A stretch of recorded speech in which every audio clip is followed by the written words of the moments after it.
하나님의 말씀 민수기 9장 1절부터 보시겠습니다.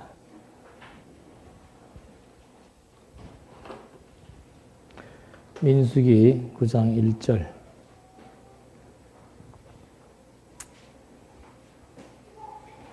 그들이 이집트 땅에서 나온 지 2년째 되던 해 첫째 달에 시내 광야에서 여호와께서 모세에게 말씀하셨다. 이스라엘 자손은 정한 때 유월절을 지키도록 하라. 이달 14일 해질 무렵에 정한 때 지키고 모든 규례와 법도를 따라 지켜라. 모세가 이스라엘 자손에게 유월절을 지키라고 명령하였고 그들이 첫째 달 14일에 해질 무렵 시내 광야에서 유월절을 지켜 이스라엘 자손들이 모든 것을 여호와께서 모세에게 명령하신 대로 하였다. 그러니까 애굽에서 나온 지 2년째 되던 해, 2년 만에 하나님께서 이스라엘 백성들에게 이제 시내 광야에서도 유월절을 지키라고 명령을 하고 있는 겁니다. 그러니까 유월절을 지킬 때는 저녁 시간부터 지킵니다. 이유가 우리도 보통 보니까 제사 드릴 때 언제 해요? 밤에 제사 드리죠. 그거는 왜 그런가 하면 귀신이 죽은 조상이 밤에 이제 이렇게 활동하기 때문에 귀신은 몇 시까지 활동합니까? 저는 어릴 때 새벽 4시나 3시 돼서 활동한다고 들었어요. 그러니까 새벽까지 활동하다가 해 뜨면 가기 때문에 해 지고 나서부터 활동하는 귀신의 주 활동 시간을 위해서 저녁에 제사를 드리지요. 그건 이제 미신적인 얘기고, 이스라엘 민족은 왜 밤에 하라는 거예요? 야밤에 제사를, 그것도 피 만지는 제사를 무섭게. 한번 생각해 보세요. 그 피, 이진같이 이렇게 밟지도 않았는데 전부 다 그 호롱불 같은 게 펴놓고 그런 흐지무리한 데다 피 들고 돌아다니면서 피 바르고 문지방에 피 바르고 하는 이런 제사 의식을 밤에 취하라고 하는 것은 그거 음산한 거죠. 짐승을 막 잡고. 왜 밤에 하는 거예요?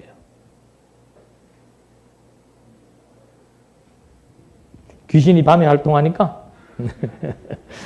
그러니까 이 유월절은 애굽에서 이제 제일 먼저 첫 번째 유월절을 지냈죠? 그 언제 지낸 겁니까? 밤에. 깜깜한 밤에 지낸 거예요.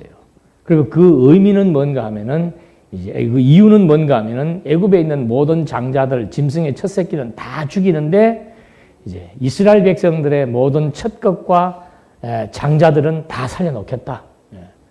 그것은 다시 말해서 이제 죽음으로부터 뭐 하는 거예요? 죽음과 애굽의 노예 생활로부터의 해방을 의미하는 겁니다. 그러니까 유월절 그러면 이스라엘 민족은 무슨 날이에요? 해방절. 우리 8월 15일 광복절 그럼 뭐예요? 그 일제에서 해방된 것처럼 유대인들은 그 유월절이라고 하는 것이 죽음의 두려움, 그리고 애굽의 노예로부터 우리가 해방된 날, 그걸 이제 기억나게 하기 위해서 유월절이라고 하는 아주 특수한 절기를 이스라엘 민족들로 하여금 지키도록 하나님께서 명령을 해 주신 겁니다. 그래서 해질 무렵 때에 지키고 그에 따른 모든 규례와 법도를 명해 주시는 거죠. 그러니까 우리로 말하면 정월 14일이에요. 정월 14일 날 해질 때 되면은 이제 애굽에서 출애굽을 위한 준비를 마치고 유월절 양을 잡던 때를 기억나게 해주기 위해서 이제 그런 그 의식들을 하나하나 여기서 이제 설명을 해주고 있는 겁니다. 6절에 그런데 사람의 시체 때문에 부정하게 되어 그날 유월절을 지킬 수 없었던 사람들이 있어 그들이 그날 모세와 아론 앞으로 나와서 그에게 말하기를 비록 우리가 사람의 시체 때문에 부정하게 되었으나 그렇다고 우리가 이스라엘 자손과 함께 정한 때에 여호와께 예물을 드리지 못하도록 금하시는 이유가 무엇입니까? 하니 모세가 그들에게 말하였다. 너희는 기다리라. 여호와께서 너희에게 어떻게 명령하시는지 내가 들을 것이다. 하면서 이제 다시 그 사람의 시체를 만진 사람들, 그 유월절 이틀 전에 누가 부모가 돌아가시면 어떻게 해요? 지금은 우리가 부모 시체 안 만지잖아요. 병원에 가서 병원에서 다 염을 하고 다 하는데 지금도 그 시골에 있는 목회자들은 염은 반드시 목사가 해야 된다고 시골 사람들이 생각하기 때문에 막 이 뜨거운 여름에도 장례식 준비하려면 막 그 시골에 노인분들만 이번에 어느 목사님이 그러시더라고. 막 몇 년 전에 여름에는 막 한여름에 그냥 장례식을 3번씩 치르는 바람에 죽다가 살아났다고 그러는데 막 시체를 다 만져야 돼요. 그럼 여기서도 만약 이틀 전에 부모님이 돌아가시든가 하면 시체를 만져야 되니까 시체를 만지면 부정하게 되는 거죠. 부정하게 된 사람들은 이제 하나님의 전에 들어올 수 없는 그런 그 이스라엘의 법이 있기 때문에 그렇게 어쩔 수 없이 부정하게 된 자들이 모세에게 우리는 어떻게 했으면 좋겠느냐라고 이제 이유를 묻는 겁니다. 네, 그럴 때 모세가 범법자에 대한 대책을 말해주는데 9절에 보니까 여호와께서 모세에게 말씀하는 이스라엘 자손에게 말하여라. 너희나 너희 후손 가운데 누구라도 시체 때문에 부정하게 되었거나 먼 길을 행하는 중이라 할지라도 그는 여호와의 유월절을 지켜야 한다. 둘째 14일 해질 때 유월절을 지켜 누룩 넣지 않은 빵과 쓴 나물을 먹되 그 중에 아무것도 아침까지 남기지 말고 뼈를 부러뜨리지 말며 유월절의 모든 규례에 따라 지켜라. 그러나 정결하거나 여행 중에 있지 않은 사람이 유월절을 지키지 않으면 그 사람은 자기 백성 중에 끊어질 것이니 이 사람은 정한 때에 여호와께 예물을 드리지 않았으므로 벌을 받아야 한다. 만일 외국인이 너희와 함께 거주하여 이 여호와의 유월절을 지키고자 하면 유월절 율례와 규례를 따라 지켜야 한다. 너희에게나 외국인에게나 그 땅의 원주민에게나 그 규례가 동일해야 한다. 유월절은 열애가 없습니다. 안 지키면 이제 백성 중에서 끊어진단 말은 죽는다 그 말이에요. 이렇게 하나님께서 유월절의 준수 원칙과 목적은 출애굽하게 해주신 이스라엘 민족을 해방시켜 주신 여호와 하나님을 잊지 않고 경외하기 위한 것. 그러니까 하나님이 어떤 분이신 줄 알고 기억나게 해주는 그 교육적 방법이 구약에는 절기를 통해서 기억나게 해주는 거예요. 이것이 모형적인 방법이라 이 말입니다. 날을 정해가지고 우리나라면 추석이면 추석, 뭐 광복절이면 광복절, 현충일이면 현충일 이런 것들을 날을 통해서 그 역사적인 사건을 기억나게 했던 것처럼 유월절이라고 하는 것은 이스라엘 민족이 애굽에서 해방된 사건을 기억나게 해주기 위한 하나의 모형적인 증거 방법이었다. 근데 그걸 할 때 이제 반드시 피가 있어야 되고 그 다음에 어린 양의 뼈를 꺾지 않도록 하는 것이 관례였습니다. 그래서 유월절은 애굽의 고역에서 해방시키는 것. 애굽의 고역으로부터의 해방. 이것은 바로 그리스도로 말미암아 죄와 사망으로부터의 해방이죠. 이게 모형이고 이거 실체입니다. 이제 실체적인 것은 이런 구약의 유월절 절기는 그리스도께서 자기 백성들을 죄와 사망에서 해방시키기 위해서 당신이 피를 흘리실 것에 대한 언약인 거예요. 그러니까 예수님이 왜 십자가에 죽으셨습니까? 구약에서 유월절 절기로 언약했기 때문에 그 언약을 이루시기 위해서 십자가에 피 흘려 돌아가신 거라 이 말이죠. 그럴 때 어린 양의 뼈가 꺾이지 않도록 보호해라. 그러니까 유월절의 피로 장자의 죽음에서 보호하고 뼈가 꺾이지 않도록 하는 것. 그래서 그리스도의 피로 말미암아 그리스도의 지체된 자기 백성들이 죽음에서 살아나고 십자가에서 역시 그리스도도 뼈가 꺾이지 않아요. 뼈가 꺾이지 않은 거예요. 보통 로마 사람들이 사람 죽었는지 살았는지 확인하기 위해서는 이 무릎에 뼈를 꺾어 보면 안다 그러잖아요. 죽은 사람은 꺾으면 뚝 하고 소리가 나는데 산 사람 한번 움직여 봐요. 아무 소리 안 나잖아요. 그래서 뼈를 꺾는 것이 관례인데 예수님은 뼈를 꺾지 않고 어떻게 해요? 옆구리에 창을 찔러서 확인하는 독특한 방법을 시행한 거예요. 옆구리에 창 맞는 것이 구약에 예언되어 있고 뼈가 꺾이지 않을 것이 구약에 언약되어 있는 거예요. 그러니까 예수님의 모든 전생에는 전부 구약의 언약을 이루시기 위한 겁니다. 그래서 직접적으로는 이번에도 뭐 그런 그 총회에서도 그런 우리 신학에 대한 원리를 설명하면서도 그런 얘기했습니다만은 아담의 가족 구속사가 맞아요. 현상적으로는 구속사라고 하는 것이 아담의 죄와 허물을 가려주기 위해서 뭐 한 겁니까? 가죽옷을 지어 입혔죠. 그 다음에 노아도 홍수에서 뭐 한 거예요? 방주로 말미암아 구원해 준 것이죠. 이스라엘 백성들도 애굽의 종살이에서 어떻게 했어요? 해방시켜 주신 거. 또 이스라엘 종살이 바벨론의 포로 생활에서 해방시켜 주신 거. 이게 다 뭐예요? 그리스도로 말미암아 우리를 죄와 사망 권세에서 뭐 하실 것? 구속해 주실 것에 대한 모형이지요. 그러니까 성경은 예수의 뭐로 시작돼서 뭐로 끝난다? 그리스도의 구속으로 시작해서 그리스도의 구속으로 끝난다. 그러므로 구속사 신학이다. 이것만 보면 맞지요. 예, 그래, 이게 틀렸다는 얘기가 아니고, 그러면 예수님께서 왜 이런 구속을 하시는가? 왜 예수님께서 그럼 이렇게 철저하게 시대, 여기에 이제는 유월절도 들어가잖아요, 유월절. 예? 유월절, 절기라든지 이런 모든 구약의 일련의 사건들, 교훈들은 직접적으로는 자기 백성들을 죄와 사망으로부터 구원하기 위하신 것인데, 그 근본적인 이유가 뭐냐, 이 말입니다. 아담이 범죄하기 이전에 아담에게 뭘 세웠어요? 나라 세워줄 것을 언약했잖아요. 그래서 그 언약을 이루려면 누가 있어야 됩니까? 백성이 있어야 되는 거예요. 그러니까 죄와 사망으로 죽어버린 백성들을 그리스도가 그 백성들을 살려서 언약의 첫 번째 조건인 국민, 그리스도의 씨로 말미암아 번성할 국민을 만들어내는 거죠. 생육 번성시키는 거예요. 그러니까 예수께서 구속하신 이유는 뭔가? 아담과의 세운 언약을 뭐 하시기 위해서? 이루시기 위해서. 이루시는 방법이 구속입니다. 자기 백성들의 생명을 살려내야 되니까 그 방법에 의해서 자기 백성들의 생명을 살려서 아담의 언약한 대로 그리스도로 말미암아 하나님의 나라를 완성하시는 거죠. 그게 내용이에요. 그렇게 구속의 방법을 통해서 하나님의 나라를 완성하신 또 이유는 뭔가? 바로 구약의 언약을 성취하심으로써 내가 온 것은 성경을 이루려 함이라고 하는 그 말씀대로 구약의 언약을 성취하심으로써 내가 그리스도라고 하는 사실을 뭐 하는 거예요? 증거하는 거죠. 그래서 예수를 그리스도로 아는 자들은 하나님을 여호와로 믿게 되어 있는 거라고 말입니다. 그래서 나로 말미암아 하나님을 아는 자. 내가 온 것은 아버지의 뜻을 여러분들에게 전파하기 위해서 왔다. 나를 본 자는 그래서 하나님을 본 자다. 예수님이 하나님이기 때문에 하나님 그런 뜻이 아니에요. 나를 본 자, 내가 그리스도이심을 확인한 자들은 바로 나를 통해서 하나님의 존재를 확증한다. 오전에 말씀드린 그 원리와 같은 거죠. 그러니까 서울의 어떤 목사님 따님이 뭐는 얘기예요. 성경 공부를 한참 하다가 보니까 이 성경은 국어, 영어, 수학, 사회, 물리, 과학 중에서 뭐 같아요?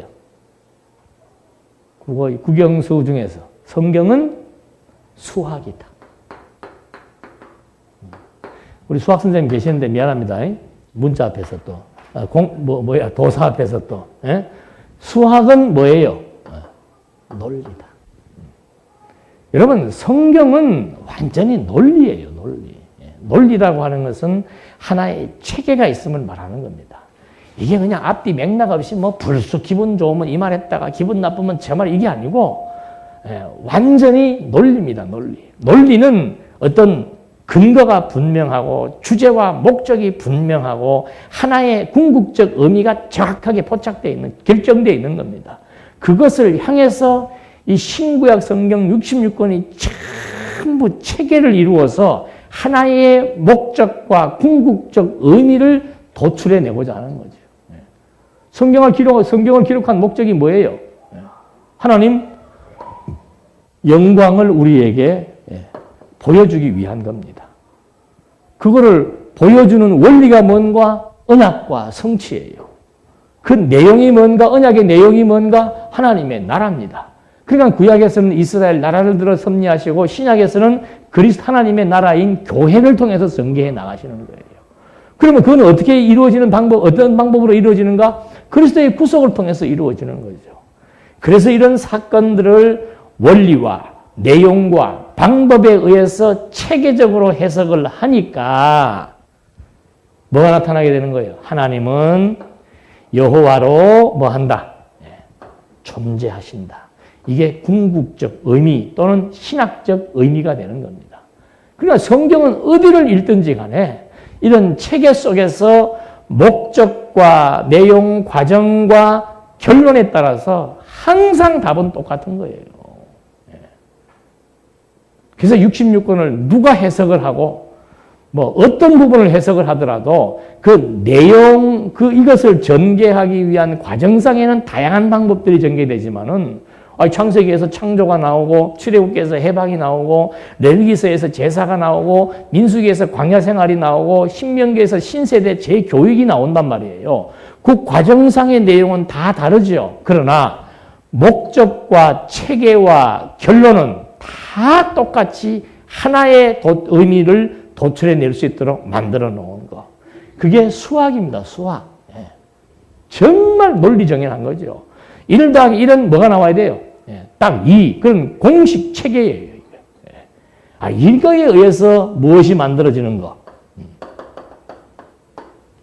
신앙이 형성되어지는 것. 이걸 우리는 흔들리지 않는 신앙이라 그러는 거죠. 아주 이것 딱 이렇게 형성돼 버리면은 무슨 사건을 대입을 하고 무슨 어떤 문제를 집어넣더라도 답은 항상 똑같이 떨어지게 돼 있는 거예요. 뭐로? 하나님이 하신다. 하나님이 하신다라고 하는 그 답을 이제 도출해내기 위한 체계, 원리, 공식을 지금 이렇게 하나님께서 우리에게 알게 해 주어서 그 공식에 대입을 해서 성경을 읽어야 제대로 된 성경 의미가 나타나는 것이지, 수학 문제 갖다 주니까 푸는 공식도 모르고, 나름대로 풀어버리면 완전히 답이 어떻게 해요? 오답이 나올 수밖에 없는 거예요.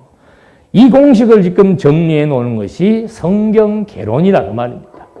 성경 개론이 그 공식을 우리에게 알려준 겁니다.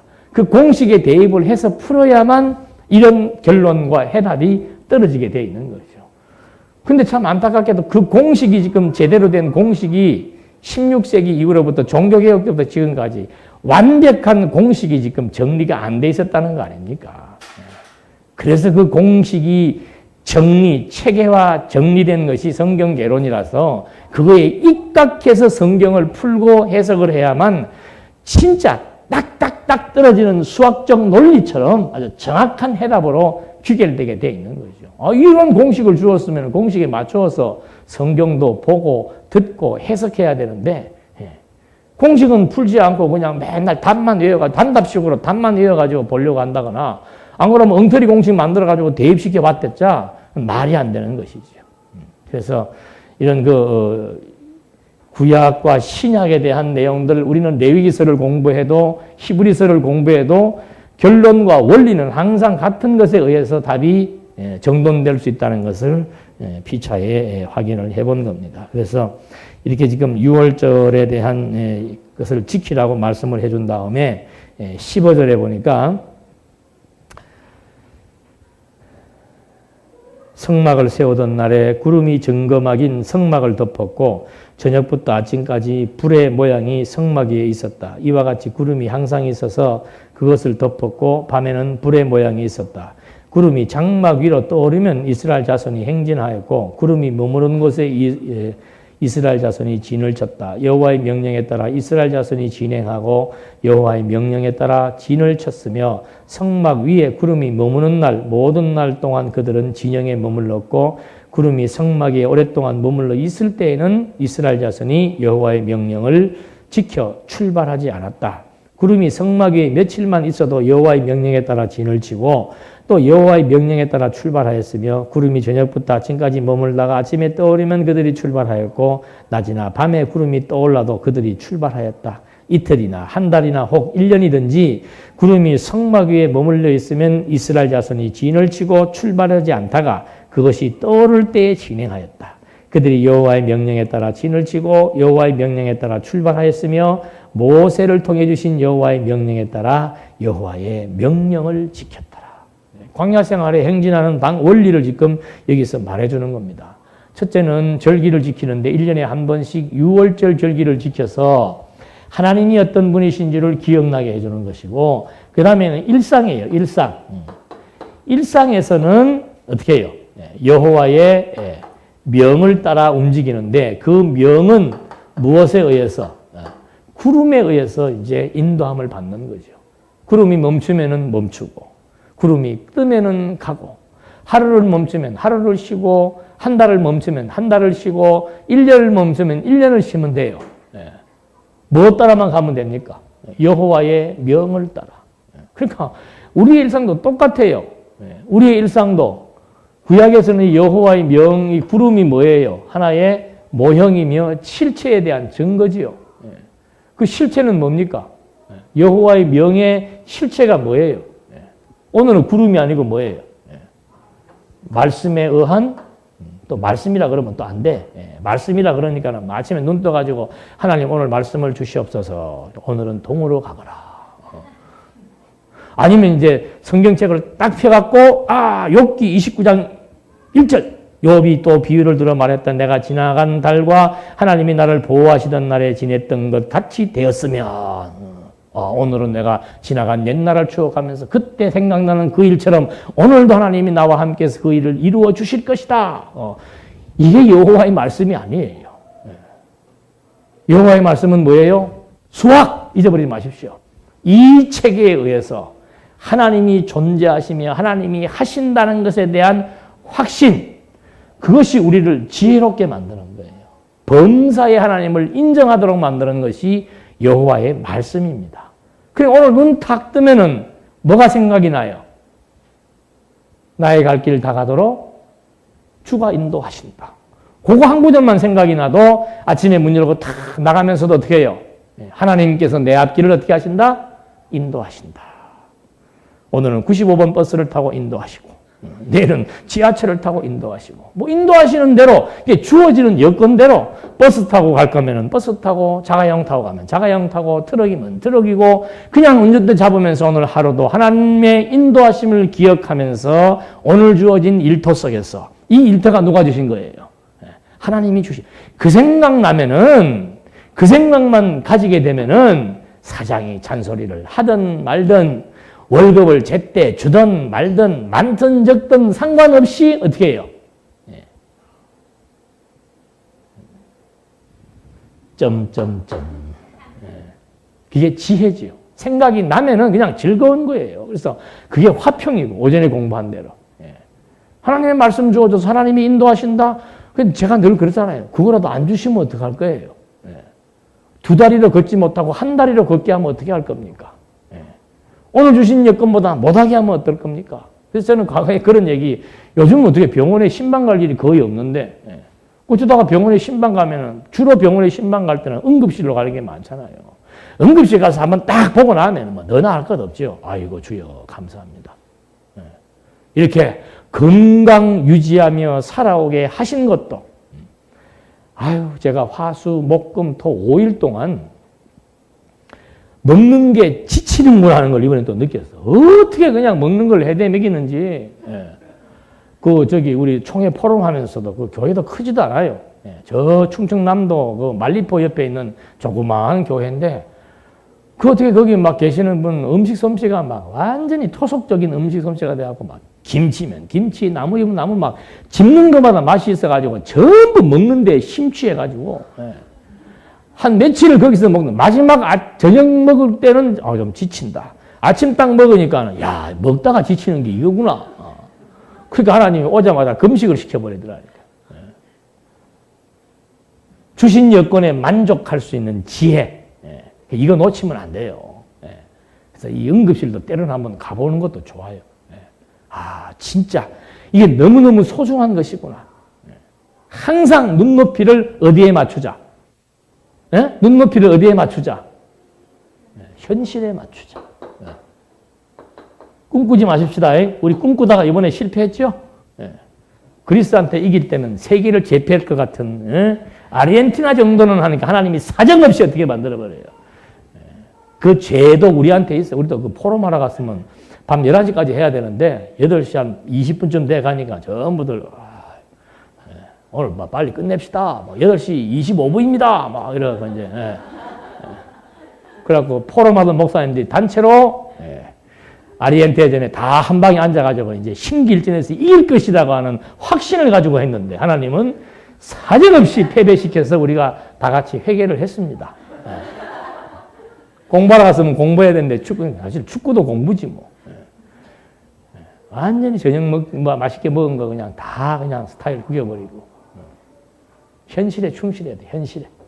오늘 주어진 현실에.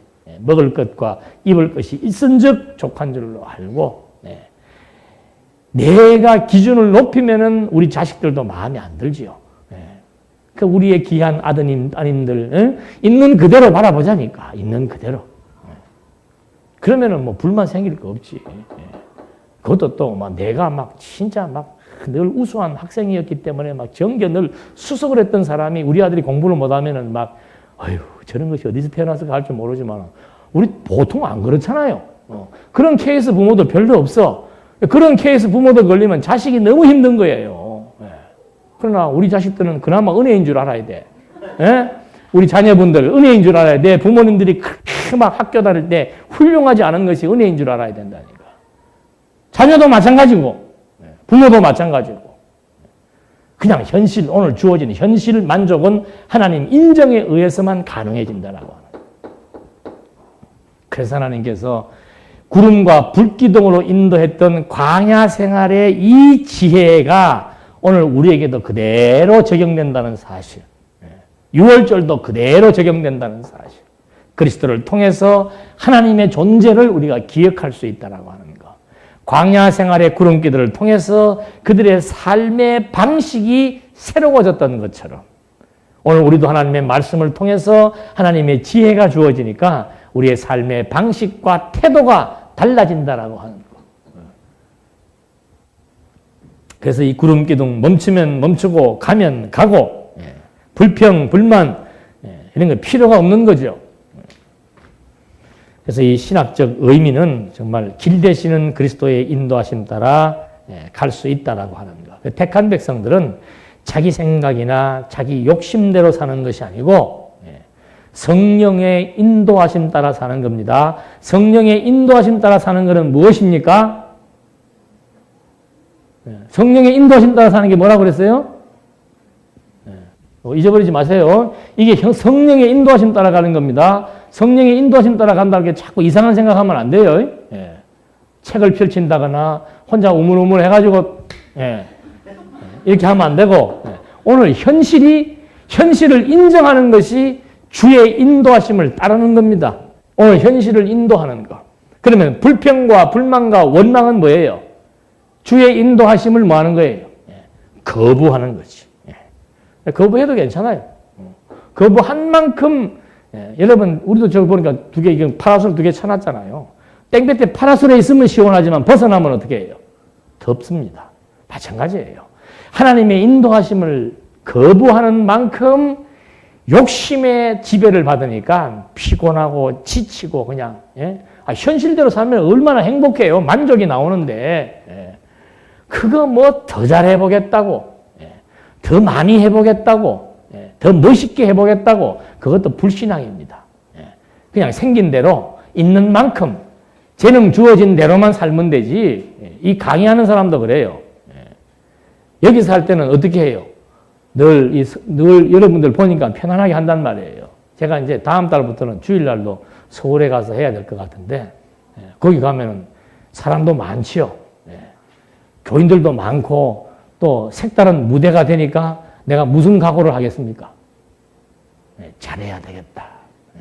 그 생각을 가지는 순간부터 이제 이 두뇌는 굳어지기 시작. 유연성이 없어지는 거예요. 잘해서 뭐 하려고? 저는 여기 있으면서 잘해야지 이러고 쓰지 않잖아요. 근데 장안교회 같은 데 큰 무대에 있을 때 또 8월 달에 여름 사경에 또 무대에 서잖아요. 생전에 감당해 볼 수 없는 그런 군중들을 모아놓고 설교를 할 때 주여 무슨 소리예요? 잘해야 됩니다. 왜 잘하려고 하는 건데? 그게 불손한 생각이죠. 인기가 잘해야 되겠다. 그게 없어지는 것이 고수지요. 고수. 많거나 적거나 인정을 하거나 말거나 더 나아가서는 듣거나 말거나 졸거나 자거나 상관없는 거예요. 저는 생전에 주무시는 분한테 화내는 적 없잖아요. 그 하나님이 그거 훈련시키느라고 항상 그동안 몇 년 동안 맨 앞에 한번 앉혀놓고서는 막 뒤로 꺾이도록 그 설교하는 사람은 그 신경 쓰이죠. 이 양반이 내 말을 우습게 알아. 어떻게 나는 죽으라고 설교하고 있는데 어떻게 저렇게 자도 이렇게 조신하게 자는 게 아니고 막 컥거리면서 신경 안 쓰잖아요. 왜? 아이고 내 할 일은 그냥 내용 그대로 전달만 해서 컥컥거리는 것도 누가 하게 하시는 거예요. 하나님의 은혜로 조는 거고 집중되는 것도 하나님의 은혜고 조는 것도 하나님의 은혜예요. 그러니까 조시는 분 깨울 거 없어. 괜히 옆에 막 찌르고 그렇게 자꾸 하면은 자극되니까 그렇게 나는 편안히. 예. 하나님께서 들어야 될 자들 귀 열어서 어떻게 해요? 예. 듣게 하시는 거예요. 예. 내가 듣고 이 말씀 좋다고 상대방도 같이 들으면 좋은가? 아니에요. 우리 그거 알잖아요. 예. 그러니까 그냥 혼자 집중하면 돼. 옆에 가끔 신경 쓰면 산만해갖고 자기도 못 들어요. 예. 현실, 성령의 인도는 뭔가 현실을 그대로 받아들이는 거. 예. 쉽죠? 예. 우리 성경신학적 용어 개념은 정확해요. 예. 막연한 개념 가지고 설명하는 게 없단 말입니다. 그래서 이 구름기둥이라고 하는 것은 저렇게 섭리되기 때문에 예. 하나님께서 멈추면은 이제 쉽습니다. 멈추면은 뭐 하면 돼요? 예. 멈추면 되고 돌아가게 하시면은 돌아가면 되고 예. 빨리 가지 않는다고 길은 저긴데 일로 갑니까? 절로 갑니까? 불평불만 예. 다 하나님이 길 몰라서 그러겠습니까? 생각이 있어서 그렇게 하시는 거라니까. 그러니까 하여튼 현실을 그대로 인정하는 거. 모세가 40년 동안 미디안 광야에 있었죠. 동족을 죽이는 살인죄를 저지르고 40년 동안 미디안 광야에 있었던 거. 그거 허송세월입니까? 아닙니까? 우리가 볼 때는 허송세월로 보인단 말이에요. 세상적인 눈으로 볼 때는. 근데 아니에요. 하나님이 40년 동안 무엇을 포기하게 하는 겁니까? 자신을 과신하는 거. 자신을 과시할 거. 자기가 왕궁에서 교육을 받았다는 거. 자기 어떤 인간 스스로의 자존감. 이런 것들을 하나하나 포기시켜서 현실을 수납하게 만들어 나가기 위한 하나님의 교육적 과정이기 때문에 우리가 볼 때는 아이고 저 노네 빨리 뭘 해야 되는데 하나님께서는 다 알아서 다 하시는 거예요. 재촉하지 마십시오. 남편이 잠깐 쉬더라도 재촉하지 말고 자녀가 직장을 못 잡아도 재촉하지 말고 어떤 일이 안 된다고 재촉하지 말고 하나님의 때가 되면은 하나님이 깨우침을 주시고 힘도 주시고 여건도 하나님이 만들어 주셔야 됩니다. 돌아가면 돕시다. 멈추면 즐겁게 멈추고 일할 여건 주면은 죽기 살기로 그 일이 어떤 일인 줄로 알면은 정말 목숨 걸고 최선을 다할 수 있는 거죠. 그래서 이 현실 인정한다는 거. 그래서 야곱도 모세도 다들 이런 맥락 속에서 하나님께서 이제 광야 생활을 준비시켰다. 1장에서 4장까지는 대를 정비해서 질서를 잡고 은사를 통해서 직임을 부여해서 질서를 잡아 준비를 시켰고 5장에서 9장까지는 이제 거룩히 성별시키는 것.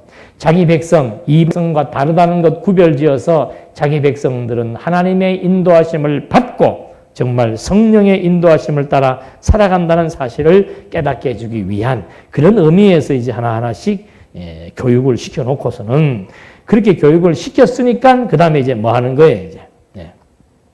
시련을 주시는 거죠.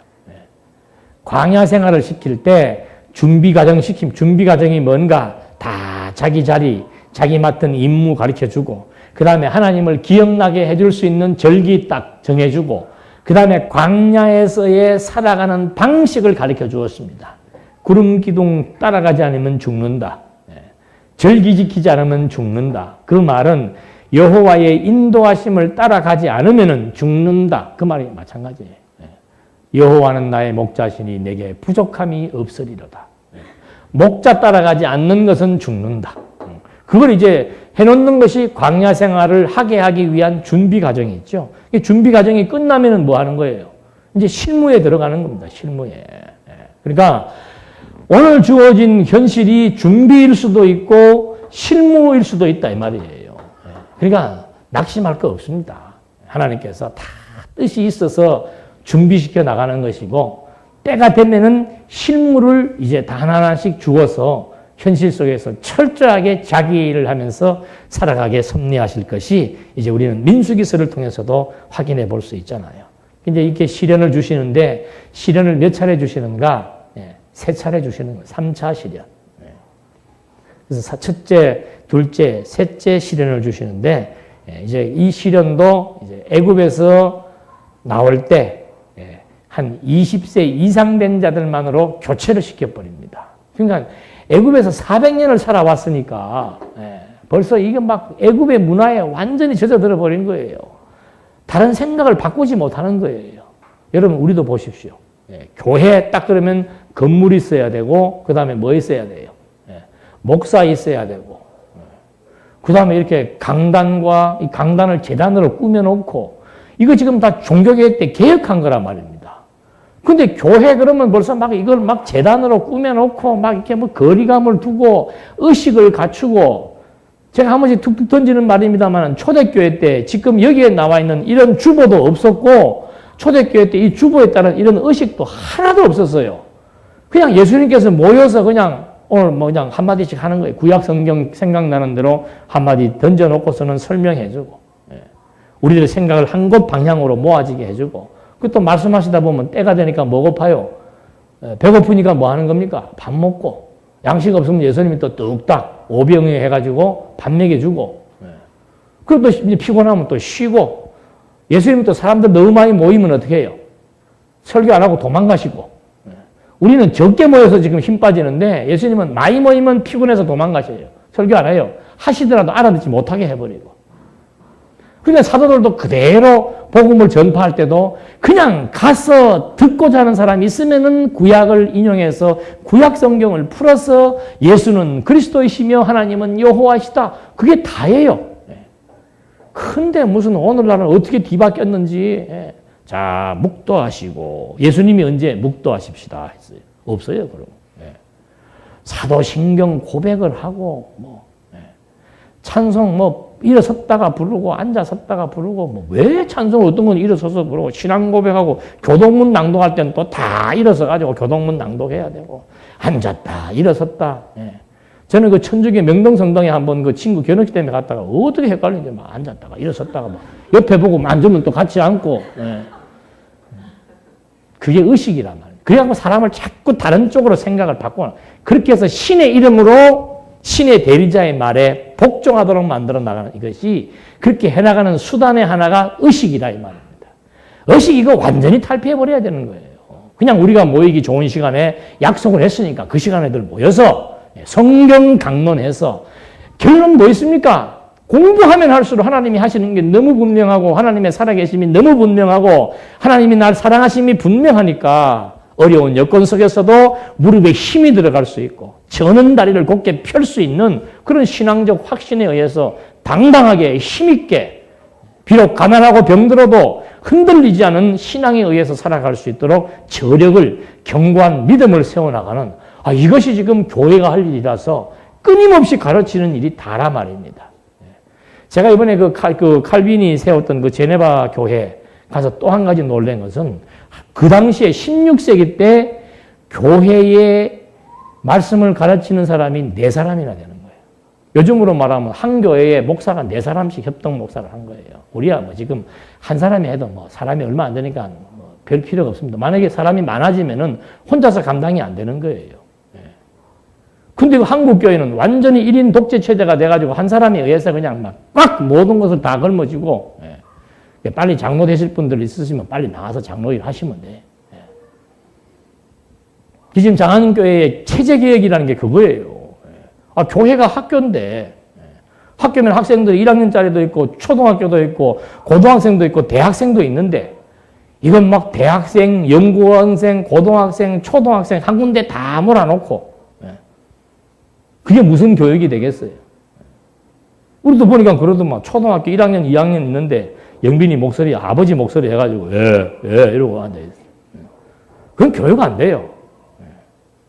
그래서 교육을 뭐에 맞추어서 초등학생들을 따로 놓고 대학부 따로 놓고 연구원 따로 놓고 다 분리해서 연구원은 연구원에게 맞는 강의, 대학은 대학에 맞는 강의. 그래도 그냥 교사가 많이 필요한 거죠. 여러분들도 이제 좀, 이제 미리 그래서 지금 요 말 나온 김에 좀 설명드릴게요. 중요한 얘기입니다. 체제라고 하는 것이. 지금 민수기서에서도 체제가 나오는데, 그래서 교회를 지금 아예 그냥 우리는 해당 안 됩니다. 괜히 또 해당도 안 되는 따라가려고 해갖고 그거 하지 마시고. 그 교회 재산을 지금 문공부에다 등록을 해서 학교 재단으로 법인화 시켜버리는 거예요. 법인화를 시키면은 거기에 이제 재단 이사, 회가 있습니다. 일반적으로는 우리 지금 우리 선생님 계십니다만은 일반적으로 재단 이사가 학교가 법인 재단 이사가 되면은 그 학교의 대장이 누구예요? 실권을 진 사람이 이사장이잖아요. 이사장이 자기 마음대로 교사들 인사권을 갖고 있습니다. 그 교회 운영하는 재산 같은 거 당신이 다 알아서 관리해 나갑니다.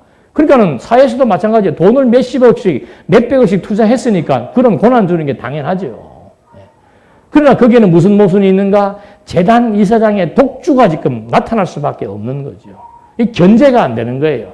그래서 우리는 독특한 그렇게 운영하는 법인 학교는 없답니다. 근데 이번에 곧 등록이 나올 것 같다 그래요. 재단 이사가 있습니다. 그 다음에 학교를 운영할 수 있는 운영이사회가 있습니다. 이것만 있어도 됩니까? 안 됩니까? 학교인데 뭐가 있어야 돼요? 가르치는 연구이사회가 있어야 되는 거예요. 그럼 재단이사회는 뭐 하는가? 지금 그 교회에 빚이 지금 뭐 10몇 억씩 있단 말입니다.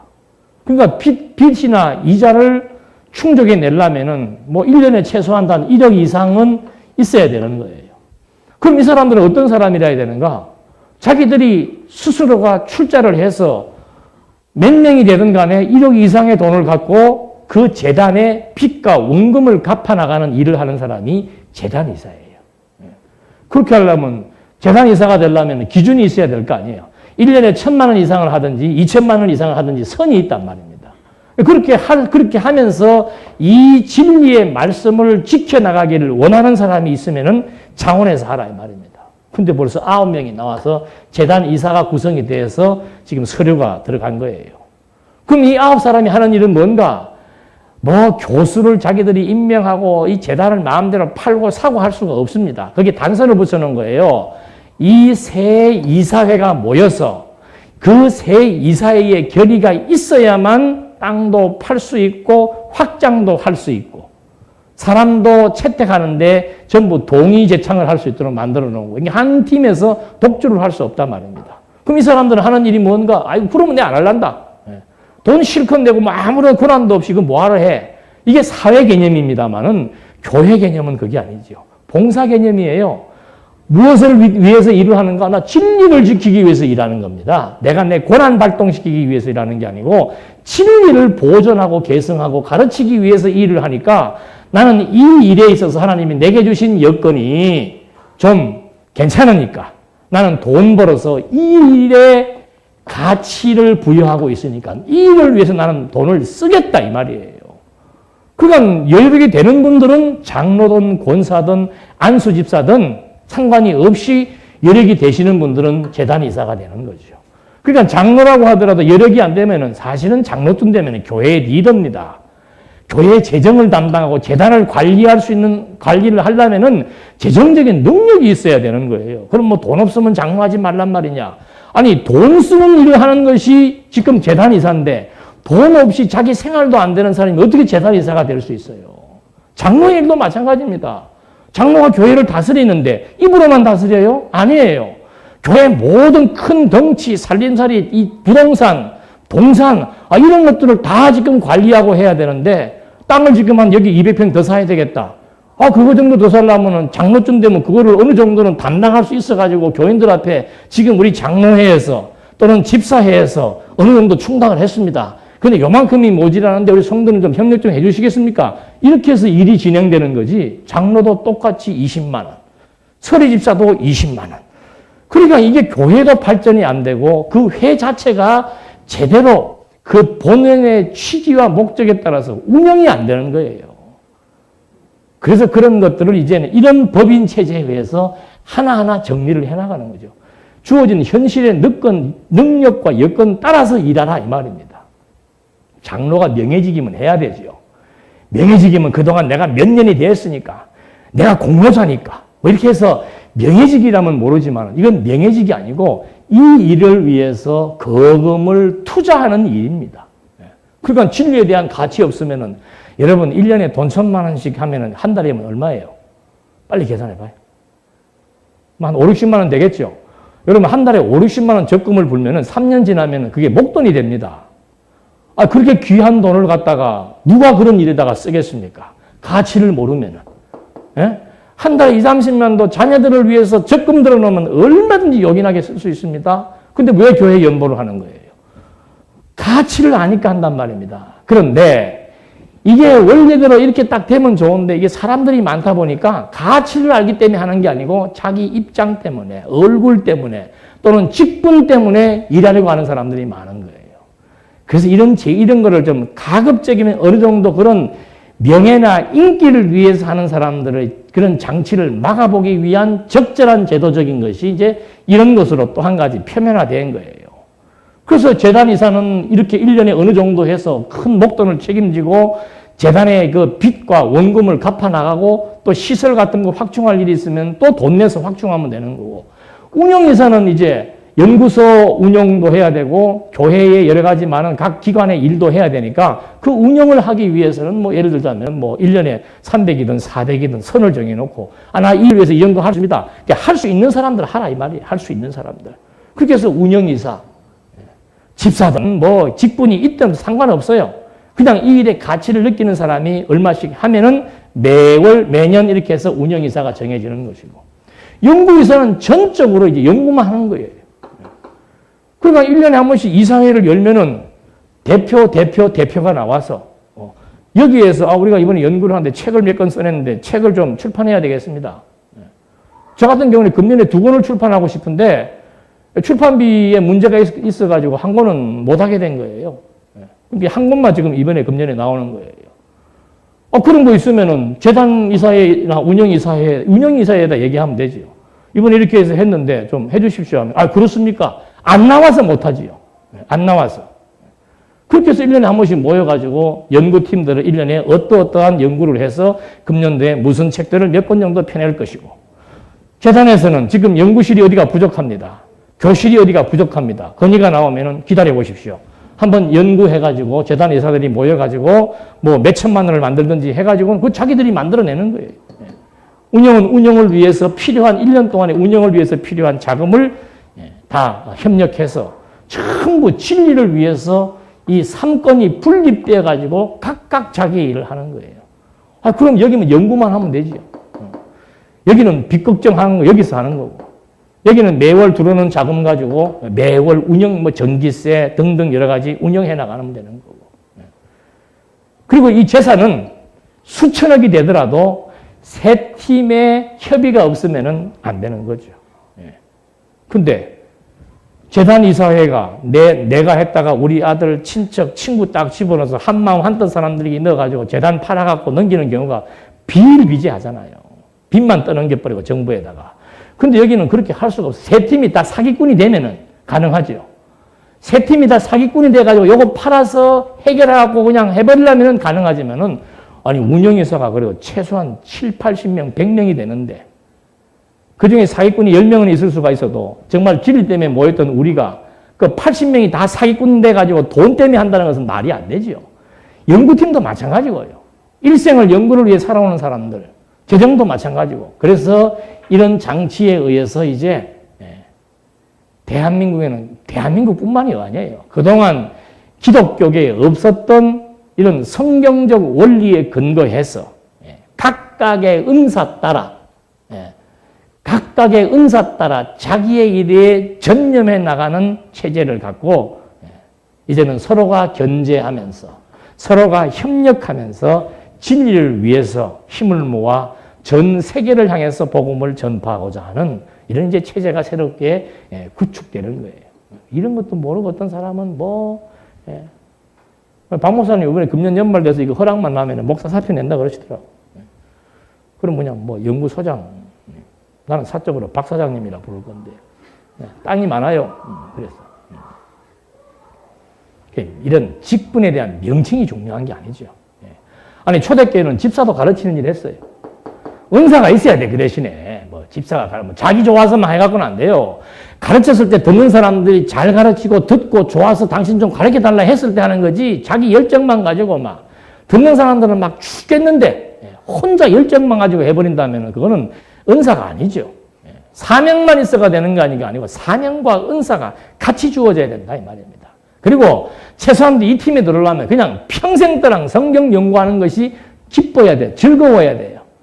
다른 일을 하면 별 재미가 없고 그냥 앉아서 밥 먹고 이것만 연구하는 것이 체질화 될 수 있는 사람들, 하루 종일이라도 의자에 앉아 있는데 앉아서 버틸 수 있는 사람들. 근데 역마살 껴가지고 그냥 막 한 시간만 앉아있으면 막, 아이고, 여기가 그냥 건질건질하고 밖에서 누가 부르는 것 같고 그런 사람은 이 팀에 들어오면 안 돼요. 아무리 머리가 좋고 아무리 좋은 학벌이 있어도 이 팀에 들어오면 안 되는 거죠. 그래서 그런 것들이 자연스럽게 걸러지게 돼가지고 진짜 재산 문제에 대해서 신경 쓸 것도 없고 아무가 들어와도 상관없어요. 제대로 된 자격자만 들어와 버리면은 이 사람들이 재산에 대해서 신경 쓸 수가 없단 말입니다. 그래서 만약에 그렇지 않고, 한 사람의 체제에 의해 가지고, 우리도 이제 몰라요. 좀 있으면 뭐, 여자분들 중에서라도 잘 가르치는 분이 계셔서, 여러분들이 피택해서, 저 사람 강의도 좀 우리 듣고 싶다. 또는 뭐 남자들 분에서도, 뭐 일반인들 뭐 집사니 뭐니 상관없습니다. 가르치기를 잘하는 사람이 있으면은, 뭐 그 사람이 잘 가르치는 분야가 있어서, 지금 장학교에 보십시오. 집사 두 사람이 과학, 한 사람은 과학 가르치고, 한 사람은 철학 가르치잖아요. 그 4명이 지금 교수인데 비율이 목사둘, 집사둘이에요. 이제는 여자도 상관없습니다. 아니, 학교 선생님들 다 여자인데, 뭐, 여자, 남자가 어디가 있어요? 은사 있으면은, 열심히 그걸 즐거워해야 되는 거죠. 연구하는 게 즐겁고, 가르치는 게 즐겁고, 가르치기를 잘하고, 그렇게 해서 이 일에 매진될 때, 진리는 깨끗하게, 여기 돈에 신경 쓸 필요 없잖아요. 자기 일만 열심히 하면 되잖아요. 이 사람들 열심히 와서 이 사람들 신경 안 쓰도록 해줄 거 아니에요, 또. 여기가 더 좋으면 또 일로 갈 수도 있어. 그런 일이 없겠지만은, 농담을 하는 말씀입니다만은, 그렇게 해서 이렇게, 이제는 그러니까 교회도, 뭐 동산교회 담임 목사 김승일, 이런 개념들을 여러분들도 이제 좀 이렇게 털어내셔야 돼. 아이고, 주일날 한번 빠지니까 뭐 어떠네, 이렇게 생각하면 이제 곤란하죠. 이게 교회라고 하는 것이 전부 이게 하나의 지체, 지교의 가지란 말입니다. 다 한 교회예요. 장안교회나 광야교회나 동산교회나, 한 교회란 말입니다. 한 교회. 한 교회인데 강의실만 지금 여기 대구에 있고 인천에 있고 뭐 서울에 있고 광주에 있는 것이지 강의 교수들은 같은 교수들이에요. 같은 내용을 분야 따라서 해주는 거니까 이제는 그게 가능한 게 현대 문화가 이 시스템이 잘 갖추어서 뭐 인터넷으로 직접 강의도 들을 수 있고 안 그러면 한 주 정도 녹화해서 강의 내용 차별화된 거 들을 수도 있고 여러분들이 듣고 싶은 것 여러분들이 선택하고 내년 연말에는 교과목들도 좀 한번 여러분들의 의향을 따라서 선생님들하고 교과 내용들을 선정을 해서 한번 좀 새로운 시도를 좀 해보려고 하는 겁니다. 그러니까 이게 하여튼 우리의 목적은 그냥 성경을 배우는 것 외에 다른 것 없습니다. 그거를 가장 많은 내용들을 가장 효율적으로 가장 재미있게 어떻게 공부해 나갈 수 있는가 우리는 또 우리 나름대로 주어진 여건 속에서 연구하고 잘 구상을 해서 또 내년 한 해에도 정말 새로운 여러분들이 할 수만 있다면 많은 내용들을 다양한 각도에서 공부할 수 있는 그런 이제 시스템들이 도입되기를 희망합니다. 이제 뭐 광야, 뭐 생각지도 않은 얘기를 드렸는데 하여튼 이제 광야에서 이렇게 준비하고 이제 실제로 광야길을 걸어가는 내용들에 대해서는 다음 시간에 구체적으로 확인해 보도록 하겠습니다. 기도하시겠습니다. 은혜가 풍성하신 하나님 아버지, 이스라엘 백성들을 정말 하나님의 존재를 확실하게 교육하기 위해서 애굽에 400년 종살이 시키고 광야에 40년 훈련과 연단 기간을 거치게 하십니다. 오늘 우리의 삶도 정말 훈련 기간이요 연단의 과정이기에 이 살아가는 광야에서 그들이 살아가는 방법과 목적과 이유를 오늘 우리도 똑같이 깨달아서 정말 여호와의 인도하심 따라서 여호와 경외하기를 배워나간다는 이 일념으로 살아갈 수 있도록 인도해 주시옵소서. 예수님의 이름으로 기도드립니다. 아멘.